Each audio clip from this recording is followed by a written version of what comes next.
मैं के मीणा से आचार्य राजनीति विज्ञान राजकीय महाविद्यालय बांदीकुई। इन दिनों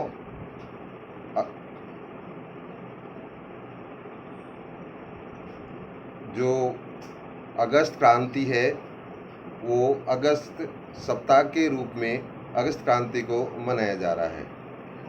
ये अगस्त क्रांति क्या है?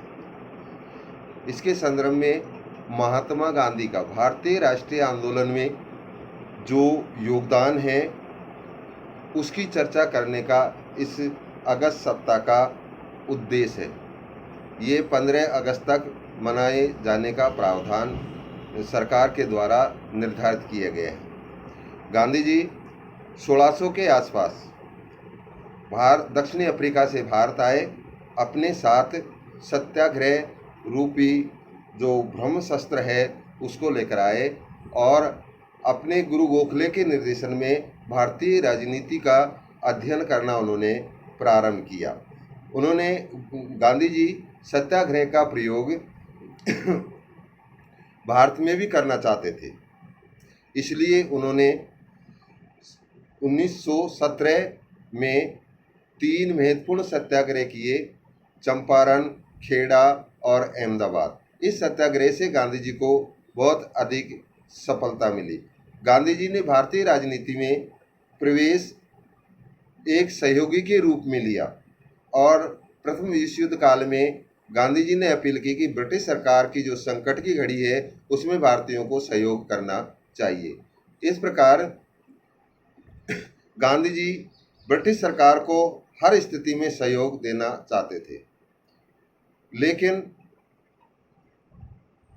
कुछ घटनाएं ऐसी घटी जिससे गांधी जी सहयोगी से असहयोगी बन गए। जब गांधी जी ने ब्रिटिश सरकार के प्रति सहयोगात्मक स्वरूप अपनाया तो ब्रिटिश सरकार ने प्रसन्न होकर गांधी जी को केसर ए हिंद की उपाधि प्रदान की। लेकिन 3 घटनाएं, जिसमें सबसे पहली रॉलेट एक्ट, दूसरा है जलियांवाला बाग हत्याकांड और तीसरा है खिलाफत का प्रश्न, इससे गांधी जी सहयोगी से असहयोगी बन गए और भारतीय राजनीति की जो बागडोर है 1920 में गांधी जी के हाथों में सुतई आ गई, क्योंकि तिलक की रुग्णता और उग्रवादी जो नेता थे भारत के, उनके उत्साह में कमी के कारण गांधी जी ने भारतीय राष्ट्रीय आंदोलन में सक्रिय भूमिका निभाई। उन्होंने 1919 में असहयोग आंदोलन चलाया। उसके बाद में गांधी जी असहयोग आंदोलन के रूप में एक स्थानीय आंदोलन को जन आंदोलन के रूप में भारतीय राष्ट्रीय आंदोलन को चित्रित किया। गांधी जी ने असहयोग आंदोलन के बाद में सविनय अवज्ञा आंदोलन चलाया, दांडी यात्रा की। उसमें गांधी जी को बहुत सफलता मिली। सरदार वल्लभ भाई पटेल ने गांधी जी को महात्मा की उपाधि प्रदान की। इसके बाद में जो 3 गोलमेज सम्मेलन हुए, पहले में गांधी जी ने भाग नहीं लिया, दूसरे में भाग लिया लेकिन असफल हुआ और तीसरे गोलमेज सम्मेलन में भी गांधी जी ने भाग नहीं लिया। इसके बाद में 1930 में सविनय अवज्ञा आंदोलन चलाया गया और इस सविनय अवज्ञा आंदोलन के द्वारा जो ब्रिटिश सत्ता द्वारा जो कानून बनाए गए थे उनका उल्लंघन किया गया और इस प्रकार भारत में राष्ट्रीयता की भावना अधिक तीव्र विकसित हो गई। गांधी जी अगस्त क्रांति के संबंध में जो मूल विचार हैं वो इस तरीके से हैं, क्योंकि 7 अगस्त 1942 को वर्धा में कांग्रेस वर्किंग कमेटी की मीटिंग हुई। उसमें एक प्रस्ताव पास किया और प्रस्ताव पास करके ये कहा गया कि अंग्रेज भारतीय समस्या का जो समाधान है वो मात्र अंग्रेजों को यहाँ से चले जाने में ही है। इस प्रकार गांधी जी ने ब्रिटिश साम्राज्य की समाप्ति की घोषणा कर दी और इसके लिए ये तय किया गया कि अखिल भारतीय कांग्रेस कमेटी का अधिवेशन बुलाया जाए। इस प्रोग्राम के तहत 8 अगस्त 1942 को बम्बई में कांग्रेस का अखिल भारतीय सम्मेलन बुलाया गया।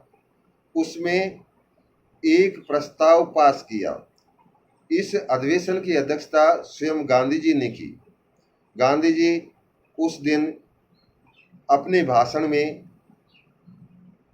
इस तरीके से अपना भाषण प्रस्तुत किया जिसको देखकर कांग्रेस के लेकर पट्टाभी सीतारामैया ने कहा गया कि उस दिन गांधी जी एक पैगंबर और एक दूत के समान, एक अवतार के समान भाषण दे रहे थे और उसमें ये प्रस्ताव पारित कर दिया कि भारत को अंग्रेजों को छोड़ देना चाहिए और गांधी जी ने इसी दिन करो और मरो का नारा दिया।